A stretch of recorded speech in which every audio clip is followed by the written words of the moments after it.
গল্পের নাম ফিরে আসা। কলমে দেবশ্রী ঘোষ দাস। লুগানো লেকের ধারে বসে আছে ঝিমলি। আজ 24শে ডিসেম্বর। এই দিনটা এলেই তার চোখের সামনে অনেক কিছু ভেসে ওঠে, অনেক স্মৃতি, অনেক কথা। চোখের জল যেন বাঁধ মানে না তার। পাশেই কয়েকটা বাচ্চার আওয়াজে ঝিমলির সমস্ত চিন্তায় ছেদ পড়ল। পিছনের দিকে ঘুরে তাকায় ঝিমলি। ওই যে রেহান আসছে তার দিকে। হাতে রয়েছে তার ফেভারিট চিকেন চিজ পিৎজা। হাসি ফোটে ঝিমলির মুখে। চোখের কোণ থেকে বেয়ে আসা জলটা চট করে মুছে নিয়ে উঠে দাঁড়ায় সে। আজ খুব ঠান্ডা পড়েছে। এত মোটা উলেন কোটেও যেন ঠান্ডা বাঁধ মানছে না। চলো ঝিমলি, হাউস বোটে উঠি, তারপর দুজনে মিলে পিৎজাতে কামড় বসাবো। ঝিমলির কাঁধটা জড়িয়ে ধরে রেহান। সুইজারল্যান্ডের এই লুগানো শহরেই চাকরি সূত্রে থাকে ঝিমলি আর রেহান। তারা হাজব্যান্ড ওয়াইফ, আবার একই অফিসে কাজও করে তারা। প্রত্যেকটা উইকেন্ডে তারা চলে আসে এই শান্ত লেকের ধারে, আর নয়তো ঘুরে বেড়ায় সুইজারল্যান্ডের বিভিন্ন ছোট ছোট শহরের আনাচে কানাচে। না রেহান, আজ আর ভালো লাগছে না বাইরে থাকতে। কত ঠান্ডাও পড়েছে আজ। চলো না, আজ বাড়ি ফিরে যাই। আচ্ছা আচ্ছা, তোমার ভালো লাগছে না যখন, চলো ফিরে যাই। আর হ্যাঁ, আজ ইভিনিংয়ে গরম গরম বেবিকর্ন স্যুপ বানাবো, দেখবে শরীর একদম চাঙ্গা হয়ে যাবে তোমার। আলতো হাসলো ঝিমলি। সত্যি, রেহানের মতন মানুষ হয় না। আজ তাদের বিয়ের প্রায় 8 বছর কেটে গিয়েছে, কিন্তু কখনো মনে হয় না মানুষটার সাথে এত বছর ঘর করা হয়ে গেছে। যেন মনে হয় এই সেদিনের আলাপ। রেহান আজ অবধি তাকে কখনো টেকেন ফর গ্রান্টেড মনে করেনি। তার ছোট ছোট আবদার, চাওয়া পাওয়ার খেয়াল রাখা তাকে যত্নে মুড়ে রেখেছে সব সময়। অফিস থেকে ফেরার পথে ক্লান্ততা যেন গ্রাস করতে দেয় না রেহান। হই হুল্লোড় করে রাত দিন যেন মাতিয়ে রেখেছে সে ঝিমলিকে। রেহানের এই স্বভাবই ঝিমলিকে বাধ্য করেছিল তাকে ভালোবাসার জন্য। তবুও এত কিছুর পরেও যেন ঝিমলির বুকটা কোনো একজনের জন্য বড্ড হুহু করে ওঠে, যার কথা সে মুখ ফুটে কাউকে বলতে পারে না, যার সাথে কাটানো স্মৃতি তাকে কুড়ে কুড়ে খায়। ফুলের বাগান পেরিয়ে বাড়ির গেটের সামনে এসে দাঁড়ায় ঝিমলি আর রেহান। দরজার লকটা খুলে ঘরে ঢোকে দুজনে। 15 মিনিট পর। গিজারটা চালিয়ে বাথটাবটা ভরে রেখেছি ঝিমলি, তুমি গিয়ে একটু রিল্যাক্স করো। আমি চটজলদি একটু ঘর সাজানো জিনিস কিনে আনি। কাল খ্রিস্টমাস। তাকিয়ে দেখো আমাদের প্রতিবেশীরা কত সুন্দর করে সাজিয়ে ফেলেছে বাড়ির চারপাশ। আমাদের বাড়িটা কেমন যেন অন্ধকার হয়ে আছে। তাড়াতাড়ি করে বেরিয়ে গেল রেহান। ঝিমলি বাথরুমে পা রাখে। হালকা মিউজিক চালিয়ে বাথটাবে গোলাপের পাপড়ি ছড়িয়ে রেখে গেছে রেহান। ঝিমলি অবাক হয়, তাদের বাগানে তো গোলাপ নেই। তবে কি লুকিয়ে কিনে রেখেছিল সে? বাথটাবে গা ডোবাতেই চোখটা আরামে বুজে আসে তার। জলে কোনো সুগন্ধি ছড়িয়ে গেছে সে। তার গন্ধে কেমন যেন নেশা ধরে যাচ্ছে ঝিমলির। সারা বাথটাবে চারপাশে সুগন্ধি ক্যান্ডেল জ্বলছে। ফিক করে হেসে ফেলে ঝিমলি। সত্যি, রেহানের কোনো তুলনা নেই। কিভাবে পারে কোনো ছেলে এমনভাবে প্রত্যেকটা দিন তার স্ত্রীকে স্পেশাল ফিল করাতে? রেহানের পাগলামি দেখে অবাক হয় ঝিমলি। সত্যি, বাচ্চাপনা এখনো যায়নি তার। নয়তো বউয়ের জন্য এত রোমান্টিক অ্যাম্বিয়েন্স তৈরি করে সে কিনা লোকাল শপে বেরিয়ে গেল ঘর সাজানোর জিনিস কিনতে। আরামে চোখটা বন্ধ করে ঝিমলি শুয়ে আছে। আস্তে আস্তে করে ঝিমলির মনটা চলে যাচ্ছে সেই 12 বছর আগের দিনটায়। সেই দিনটাও ছিল 24শে ডিসেম্বর। সাত্তকী, আর কতক্ষণ ওয়েট করবো তোর জন্য বলতো? কোনো সেন্স আছে তোর? গত 1 ঘন্টা ধরে আমি দাঁড়িয়ে আছি রাস্তার মধ্যে। 6 বছর ধরে সম্পর্কে আছি আমরা, কিন্তু তুই এমন ভাব করিস যেন আমি তোর কেউ না। এতটা টেকেন ফর গ্রান্টেড করে নিয়েছিস তুই আমাকে। যা, আমি আর কখনো তোর সাথে বেড়াতে যাব না। আজ তো যাবই না কোথাও। আর কালকেও যা যা প্ল্যান করা আছে সব ক্যান্সেল। ওই ওই, ফোন কাটিস না প্লিজ। আমার সোনা বুড়িটা, কান ধরছি রে। দেখ না, আর বলিস না।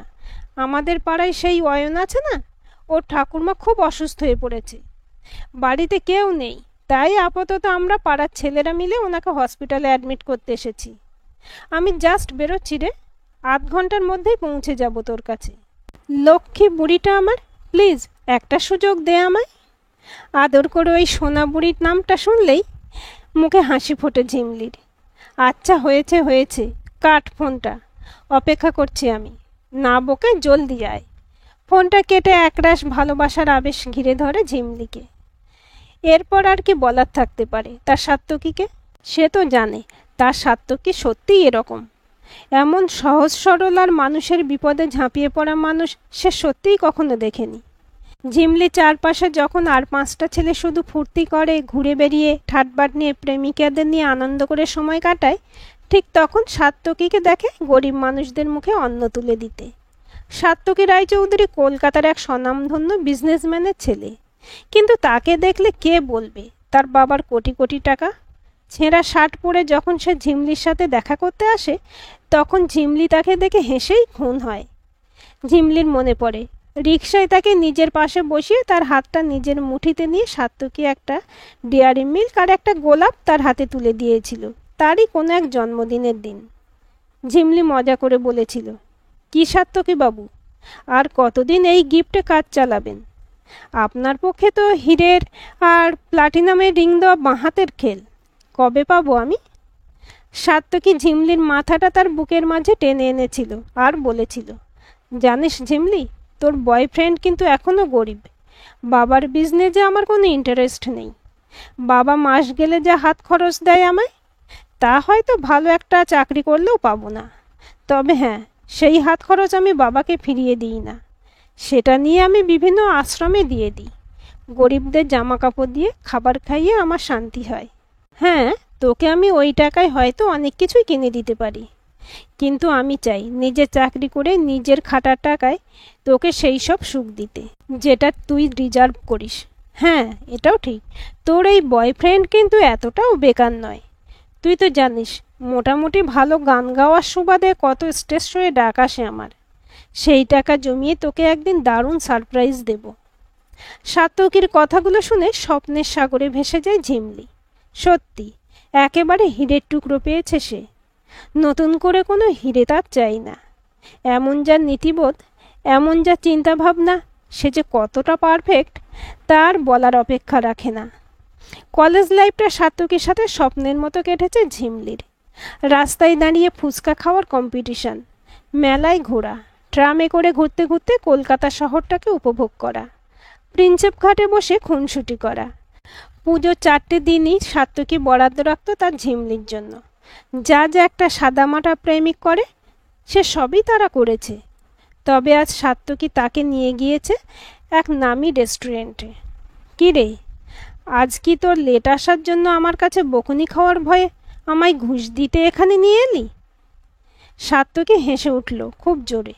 আজ্ঞে না সোনা বুড়ি, আজ ইচ্ছে হলো একটু তোকে স্পেশাল ফিল করাই। তোকে তো কোনোদিন সেভাবে কিচ্ছু দিইনি। আজ তোর সাথে এখানে ক্যান্ডেল লাইট ডিনার করব, তারপর ডান্স করব, তারপর তোর জন্য একটা গিফট আছে, সেটা দেব তোকে, আর তার সাথে কিছু বলারও আছে আমার। ঝিমলি খুব অবাক হলো। রেস্টুরেন্টের পরিবেশ অসম্ভব সুন্দর। ভিতরে ঢুকে সে বুঝল আজ ভিতরে তারা ছাড়া আর কেউ নেই। সাত্তকী পুরো রেস্টুরেন্ট তার জন্য বুক করে রেখেছে। হালকা মিউজিক বাজছে। টেবিলের উপর ঝিমলির পছন্দের স্ট্রবেরি কেক। কেক কেটে ঝিমলিকে খাইয়ে দিল সাত্তকী নিজের হাতে। ওপর থেকে গোলাপ পাপড়ি ছড়িয়ে পড়ছে ঝিমলির মাথায়। পকেট থেকে সোনার আংটি বের করে ঝিমলিকে পরিয়ে দিল সাত্তকী। তারপর আবার পকেটে হাত দিয়ে নিজের অ্যাপয়েন্টমেন্ট লেটারটা বার করে ঝিমলির হাতে তুলে দিল সে। ঝিমলি কি করবে কিছু বুঝতে পারছে না। এত খুশি সে রাখবে কোথায়? সাত্তকী যে কত ভালো স্টুডেন্ট তা তার জানা ছিল ঠিকই, কিন্তু সে যে তার ফোকাস করে রাখা পছন্দের কোম্পানিতে জব পেয়ে যাবে সেটা তো ঝিমলিও অনুমান করতে পারেনি। সব তোর জন্য আমার সোনা বুড়ি। আজ তোকে জিজ্ঞেস করছি, বিয়ে করবি আমায়? তোকে খুব ভালো রাখার চেষ্টা করব, কথা দিলাম। ঝিমলি কেঁদে ভাসাচ্ছে সাত্তকীর বুকে মাথা রেখে। এ যে আনন্দের কান্না, এত সুখ তার সইবে তো? রেস্টুরেন্ট থেকে বেরোতে অনেকটাই রাত হয়ে যায় সাত্তকী আর ঝিমলির। রাজারহাটের এই রাস্তাটা বড্ড শুনশান। অনেকটাই হেঁটে যেতে হবে, তারপর বাস স্ট্যান্ড। ক্যাব বুক করে নি রে বরং। আমি ক্যাবে চলে যাই, তুই বাসে ফিরে যা, নয়তো আমার বাসে করে পৌঁছে দিয়ে তোর ফিরতে বিশাল রাত হয়ে যাবে সাত্তকী।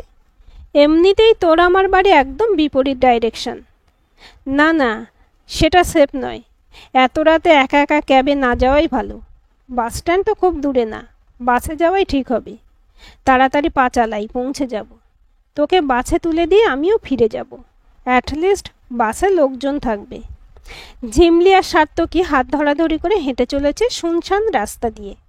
বুঝলে ঝিমলি, এত নামি নামি কোম্পানির অফিস, বড় বড় ফ্ল্যাট, এসব সত্ত্বেও রাতের বেলা দেখ, যেন মনে হয় অজপাড়াগাঁয়ে রাস্তা দিয়ে হেঁটে যাচ্ছি। জোরে জোরে হেসে ওঠে সার্থকী। আরে আস্তে হাস, আস্তে হাস, বহুত ভয় লাগছে রে আমার। দেখ দুই পাশে কি ঘন জঙ্গলের মতন। আমাদের অনেক আগে বেরোনো উচিত ছিল রে। কি অন্ধকার এখানটা। রিয়েলি ঝিমলি, কে বলবে কাল খ্রিস্টমাস? এসব রাস্তায় অ্যাকচুয়াল কলকাতার মতন জাঁকজমক কোথায়? ঝিঁঝি পোকার শব্দ আর নিজেদের পায়ের শব্দ ছাপিয়ে আরও কিছু পায়ের শব্দের খসখসে আওয়াজে তারা চমকে ওঠে। এত রাতে দুই কপত কপতি মিলে কোথা থেকে ফুর্তি করে আসা হচ্ছে শুনি? অন্ধকার ভেদ করে চারটে লোক এগিয়ে আসছে তাদের দিকে, চারজনের হাতেই ধারালো ছুরি। হঠাৎ করে তাদের দেখে হতবিহল হয়ে যায় ঝিমলি আর সার্থকী দুজনেই। সার্থকী মনে মনে বুঝতে পারে কি বিপদ তাদের সাথে এবার ঘটতে চলেছে। আর ঝিমলি যেন এতক্ষণের সমস্ত স্বপ্ন আনন্দকে ভেঙে চুরচুর হতে দেখে নিজের চোখের সামনে। এক পা করে হিংস্রভাবে চারজন এগিয়ে আসছে তাদের দিকে। না, আজ ভগবানেরও সাধ্য নেই তাদের বাঁচাবে। ঝাঁপিয়ে পড়ে তারা সার্থকী আর ঝিমলির উপর। চারজনে ঘিরে ধরে ঝিমলি আর সার্থকীকে। পুরো নজরটাই তাদের ঝিমলির দিকে। সার্থকী তার সমস্ত শক্তি দিয়ে তাদেরকে এক প্রচণ্ড ঠেলা দিয়ে ঝিমলির হাত ধরে ছুটতে থাকে রাস্তা দিয়ে। জনমানব শূন্য রাস্তায় তারা যে একটু হেল্প চাইবে তাও সম্ভব নয়। দিক বিদিক জ্ঞান শূন্য হয়ে তারা ছুটে চলেছে, কিন্তু না, শেষ রক্ষা হলো না। তারা আবার ঘিরে ধরল সার্থকী আর ঝিমলিকে। সার্থকী চারপাশে তাকিয়ে বুঝতেও পারছে না ঠিক কত দূর এসে পড়েছে তারা। ছুটতে ছুটতে ঠিক কোন দিকে রাস্তায় এসে পৌঁছেছে কিছুতেই ঠাউর করতে পারছে না সে। টানা হাঁসড়ার চোটে সার্থকীর হাত থেকে ঝিমলির হাতটা আলগা হয়ে যায়। সার্থকীকে ফেলে ঝিমলিকে হিড়হিড় করে টানতে টানতে মাটিতে ঘষ্টাতে ঘষ্টাতে তারা ঝোপের ভেতরে টেনে নিয়ে যেতে থাকে। সার্থকী পাগলের মতন ছুটে যায় তাদের পিছনে। দুটো বড় ইঁট তুলে নেয় দুই হাতে। তারপর দলের দুজনের মাথা লক্ষ্য করে ছুঁড়ে মারে।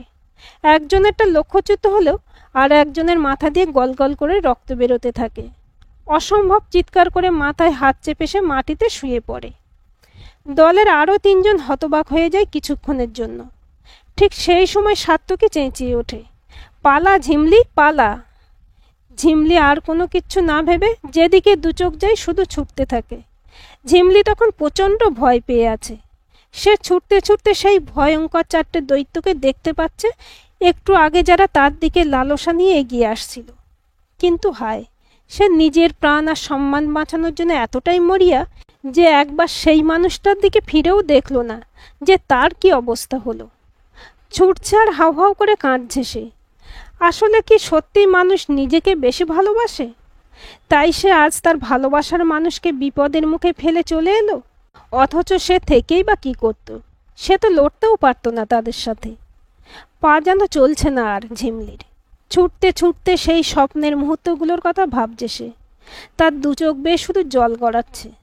মিনিট 20 ছোটার পর সামনে একটা পুলিশি টহলদারি গাড়ি দেখতে পায় ঝিমলি। রাত প্রায় 11টা। বিধ্বস্ত হয়ে একটা মেয়েকে তাদের গাড়ির সামনে ছুটে আসতে দেখে তারাও আঁচ করে কিছু একটা বিপদ ঘটেছে। আর পারে না ঝিমলি, জ্ঞান হারায় গাড়ির সামনেই। বাথটাবে শুয়ে শুয়ে ঝিমলি ফুঁপিয়ে ফুঁপিয়ে কাঁদছে। জামা পরে শীত পোশাক পরে ইজি চেয়ারটায় বসে সে। এখনো ফেরেনি রেহান। আস্তে আস্তে ঝিমলি নিজের আঙুলের দিকে তাকায়। কি সুন্দর তার হাতে জল জল করছে আজও সার্থকীর দেওয়া আংটিটা। গত 11 বছরে সে একটা দিনের জন্য আংটিটা খোলেনি আঙুল থেকে। কোথায় হারিয়ে গেলে তুমি সার্থকী? কত খুঁজেছিলাম তোমায়। পুলিশকে সমস্ত বয়ান দিয়ে পুলিশের সাথে সেই স্পটে গিয়ে কত খুঁজেছিলাম তোমায়, কিন্তু না, আর খুঁজে পাইনি। শুধু রাস্তার ধারে ঝোপের মধ্যে পড়েছিল তোমার অ্যাপয়েন্টমেন্ট লেটারটা। ঝিমলি উঠে যায় আলমারির সামনে ড্রয়ার খুলে সেই লেটারটা বার করে। কত আশা করে সার্থকী এটা তার হাতে দিয়েছিল। নতুন এক জীবনের স্বপ্ন দেখেছিল তারা। কিন্তু কি হয়ে গেল এসব? 24শে ডিসেম্বর এলেই যেন সেই ভয়ঙ্কর রাতের কথা তাকে কুড়ে কুড়ে খায়। সেই 4জন কালপ্রিটকে খুঁজে পাওয়া গিয়েছিল। ঝিমলির কাছে বয়ান নিয়ে তাদের স্কেচ বানিয়ে পুলিশ তাদের 1 মাসের মধ্যে খুঁজে বার করেছিল। কেস চলেছে বহু মাস, তারপর তারাও শাস্তি পেয়েছে। ঝিমলি অনেক সাহায্য করেছিল এই কেসে। সার্থকীর বাবার পাওয়ারও পুলিশ ডিপার্টমেন্টকে বেশ চাপে রেখেছিল, সেটাও অনেকটা কাজে এসেছিল। দোষীরা শাস্তি পাওয়ার পর সার্থকীর মা বাবা আলাদা করে ঝিমলির বাড়ি এসে তাকে অনেক সান্ত্বনা দিয়েছে, মনের জোর দিয়ে গেছে। কিন্তু ঝিমলি যেন তার চোখের সামনে শুধুই অন্ধকার দেখছিল। সে নিজের বাকি জীবনটা কিভাবে কাটাবে সার্থকীকে ছাড়া, সেটাই সে বুঝে উঠতে পারছিল না। সেই দোষীরা এটাই বলেছিল যে সেদিন তারা সার্থকীকে মেরে সেখানেই ফেলে রেখে পালিয়ে গিয়েছিল। তারা স্বীকার করেছিল যে তারা সার্থকীকে হত্যা করেছে, কিন্তু সার্থকীর বডি কিন্তু হাজার খুঁজেও পাওয়া যায়নি। কেস চলাকালীন ঝিমলি বুঝতে পারে সে সন্তান সম্ভবা। সে আনন্দ করবে নাকি গলা ফাটিয়ে কাঁদবে বুঝতে পারেনি সেদিন, সেই মুহূর্তে। শুধু ভেবেছিল সার্থকী তার পাশে থাকলে কত খুশি হতো সেদিন। ঝিমলির মা বাবা তাকে 1 বছরের জন্য পাঠিয়ে দেয় শিলং। সেখানে তার পিসির বাড়ি। সেখানেই ঝিমলি জন্ম দেয় আর এক ছোট্ট সার্থকীর। তাকে বুকে জড়িয়ে ঝিমলি দিন কাটাতে থাকে। ঝিমলির রেজাল্ট খুব ভালো ছিল, তাই পিসেমশাই আর পিসির জোড়াজুড়িতে সে শিলংয়ে একটা খুব ভালো জব পেয়ে যায়। 2 বছর সেখানে সে মন দিয়ে কাজ করতে থাকে। স্যালারি এতটাই ভালো ছিল যে ঝিমলি আর তার ছেলে সার্থকীর খরচাপাতি সে নিজেই চালাতো। তার পিসেমশাইয়ের হাজার অনুরোধ সত্ত্বেও সে কখনো তাদের উপর বোঝা হয়নি। ঝিমলি 2 বছর পরে সার্থকীকে নিয়ে শিলং থেকে কলকাতায় তার বাড়ি ফেরে। তবে কিছুদিন অফিস থেকে লিভ নিয়ে ছুটি কাটাতে এসেছিল সে, কিন্তু ভাবতেও পারেনি যে এখানে তার বাবা মা তার জন্য অন্য কিছু প্ল্যান করে রেখেছে। এক সন্ধ্যায় রেহান তার বাবা মাকে নিয়ে এসে উপস্থিত হয় ঝিমলির বাড়ি। রেহানের বাবা হলেন ঝিমলির বাবার অফিসের কলিগ কাম বন্ধু। ঝিমলি বেশ বুঝতে পারে কি ব্যাপারে তাদের মধ্যে কথাবার্তা চলছে। ঝিমলি কাঁদতে কাঁদতে নিজের ঘরে চলে যায়। এই জন্য তোমরা আমায় তড়িঘড়ি ডেকে নিয়ে এলে কলকাতায়? আমায় ঠকালে এভাবে? আমি তোমাদের বলিনি যে আমি আর কখনো বিয়ে করব না? আমি আমার এক সার্থকীকে হারিয়েছি, কিন্তু আর এক সার্থকীকে নিয়ে আমার বাকি জীবনটা ঠিক কাটিয়ে দিতে পারবো। আর তোমাদের এটাও জানা যে আমি ফাইন্যান্সিয়ালি ইন্ডিপেন্ডেন্ট। তাহলে কেন এটা করলে? অভিমানের সুরে বলে ঝিমলি তার বাবা মাকে। রেহান ও রেহানের বাবা মা সবটা জানত। তারা রেহানের উপর সব ডিসিশন ছেড়ে দিয়েছিল। রেহান আর কি ডিসিশন নেবে? সে যে ঝিমলিকে প্রথম দেখাতেই ভালোবেসে ফেলেছিল।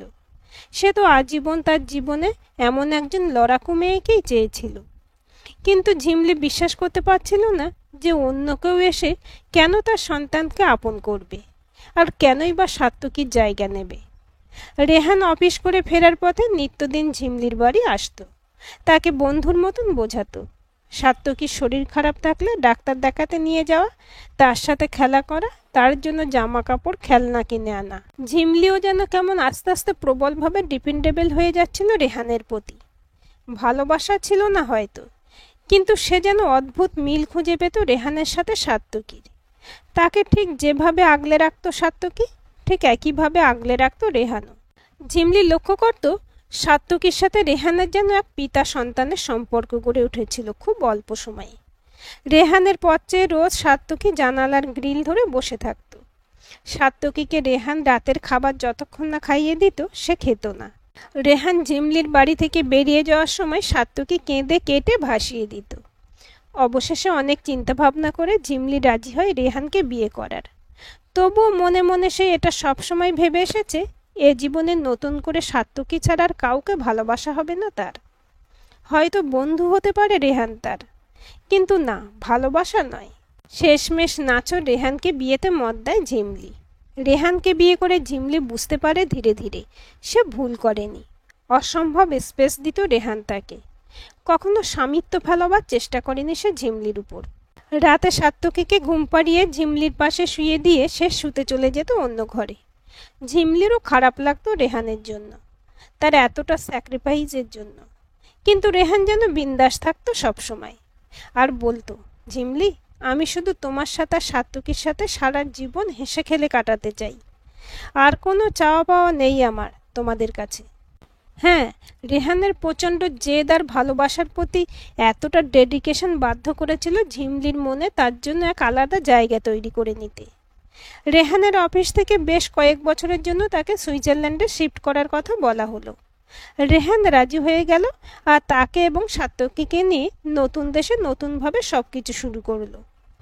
বেশ কয়েক মাস পর ঝিমলিও জয়েন করে রেহানের অফিসে।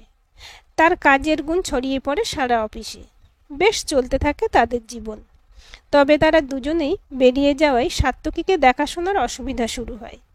বাধ্য হয়ে তারা তাদের বাড়ির কাছের বোর্ডিং স্কুলে সাত্তকীকে ভর্তি করে দেয়। মাসে 2 বার করে তারা সাত্তকীকে বাড়িতে নিয়ে আসতো। তখন এক মুহূর্তের জন্য রেহান আর ঝিমলি তাকে কাছছাড়া করতো না। তাদের খুব অপরাধ বোধ হতো সাত্তকীকে কাছে না রাখতে পারার জন্য। স্মৃতি রোমন্থন করতে করতে ঝিমলি ঘুমের দেশে চলে গেল। যখন ঘুম ভাঙল তখন ভোর প্রায় 4টে। চোখ খুলে চমকে উঠল ঝিমলি। তার পাশে ঘুমিয়ে আছে ছোট্ট সাত্তকী। লাফিয়ে উঠে বসলো ঝিমলি বিছানার উপর। কি কেমন সারপ্রাইজ দিলাম! হাসতে হাসতে ঘরে ঢুকলো রেহান। বুঝলে ঝিমলি, সাত্তকীকে চিরকালের মতন ফিরিয়ে নিয়ে এলাম। আজকাল বড্ড মনটা কাঁদে আমার ওর জন্য। ও ছাড়া আমাদের জীবনটা বড্ড ফাঁকা। আজ ক্রিসমাসের গিফট হিসেবে তোমার সাত্তকীকে তোমার কাছে ফিরিয়ে দিলাম আমি। ঝিমলি রেহানকে জড়িয়ে ধরে। I love you Rehan, I really love you. যা কখনো বলিনি তোমায় আজ বলছি। সত্যি আমি তোমায় খুব ভালোবাসি। আনন্দ অশ্রু গড়িয়ে পড়ছে ঝিমলির দুগাল দিয়ে। দাঁড়াও ঝিমলি, একটা গিফট আছে তোমার জন্য। পকেট থেকে একটা আংটির বাক্স বের করে রেহান। বুঝলে ঝিমলি, তোমার জন্য একটা হীরের আংটি কিনেছি। সুইস মার্কেটে নতুন এসেছে। ইন্ডিয়ার কোনো এক উঠতি হীরের ব্যবসায়ীর ব্র্যান্ড এটা। সুইস ব্র্যান্ডের সাথে মিলে তাদের দারুণ দারুণ গয়নার কালেকশন তৈরি করেছে। আর অবাক করা বিষয় হলো, কোম্পানির নাম ঝিমলি ক্রিয়েশন। আমি তো ওটা শুনেই আর থাকতে পারিনি। ঝিমলি ক্রিয়েশন নিয়ে এসেছি আমার ঝিমলির জন্য। এটা যেন তোমার জন্যই বানানো। তোমার আঙুলে দারুণ মানাবে। ঝিমলি আংটিটার দিকে মুগ্ধ হয়ে তাকিয়ে থাকে। কি অসম্ভব সুন্দর আংটিটা, কি অপূর্ব! এরকম কালেকশন সে একমাত্র সাত্তকীর বাবার কোম্পানিতেই দেখেছে। অপূর্ব রেহান, জাস্ট বিউটিফুল। আমি মুগ্ধ তোমার দেওয়া একটার পর একটা সারপ্রাইজে। জড়িয়ে ধরে ঝিমলি রেহানকে। তবে ঝিমলি কি জানতে পারলো এই পৃথিবীর অন্য এক প্রান্তে বসে তার সাত্তকী তার ঝিমলিকে শুধু ভালোবেসে যাবে? ঝিমলি নামে হীরের নতুন ব্র্যান্ড তৈরি করে ধীরে ধীরে উন্নতির শিখরে পৌঁছে যাবে। 4 জন গুন্ডার প্রচণ্ড অত্যাচারে আর তাদের হাতে ধারালো অস্ত্রের আঘাতে তার 2 পাশে হারিয়ে ফেলেছিল চিরকালের জন্য। তাকে অজ্ঞান অবস্থায় ফেলে তারা পালিয়ে যায়। জ্ঞান ফেরার পর প্রচণ্ড যন্ত্রণায় ছটফট করতে করতে পকেট থেকে ফোন বার করে সে ফোন করে তার বাবাকে। কলকাতার স্বনামধন্য হীরে ব্যবসায়ী হওয়ার সুবাদে অত্যন্ত গোপনীয়তার সাথে সাত্তকীকে সেখান থেকে সরিয়ে ফেলা হয় সাত্তকীরই ইচ্ছে। পুলিশ ডিপার্টমেন্টকে সে আড়াল থেকে দোষীদের শাস্তি দেওয়ার জন্য অক্লান্ত চেষ্টা করে গেছে, আর সফলও হয়েছে। সাত্তকীর ট্রিটমেন্ট চলে বহু মাস। তার 2 পায়ে পচন ধরে যাচ্ছিল। বাধ্য হয়ে ডাক্তারেরা তার 2 পা কেটে বাদ দিতে বাধ্য হয়। সাত্তকী চায়নি এক অনিশ্চিত ভবিষ্যতের পথে ঝিমলিকে ঠেলে দিতে। সে ঝিমলির উপর বোঝা হতে চায়নি কখনো। তাই সরে গিয়েছিল ঝিমলির থেকে অনেক দূরে। তবে মাঝে মাঝে বাবা মাকে পাঠাতো ঝিমলির কাছে তার খবর নেওয়ার জন্য। কিন্তু পরে খবর পায় ঝিমলি শিলংয়ে শিফট করেছে। তার বিশ্বাস, ঝিমলি এতদিনে নিশ্চয়ই তার জীবন ঠিকই গুছিয়ে নিয়েছে। ঝিমলি যেমন জানতে পারল না তার সাত্তকীর বেঁচে থাকার কথা, তেমনি সাত্তকীরও অজানা থেকে গেল যে সে না থেকেও ঝিমলির কাছেই রয়েছে, আর তার সাত্তকী হয়েই রয়েছে। আজকের গল্পটি আপনাদের কেমন লাগলো কমেন্ট করে জানাবেন। ভালো লাগলে লাইক, শেয়ার, সাবস্ক্রাইব করবেন এবং নতুন ভিডিও আপডেট পেতে বেল আইকনটি ক্লিক করে রাখুন।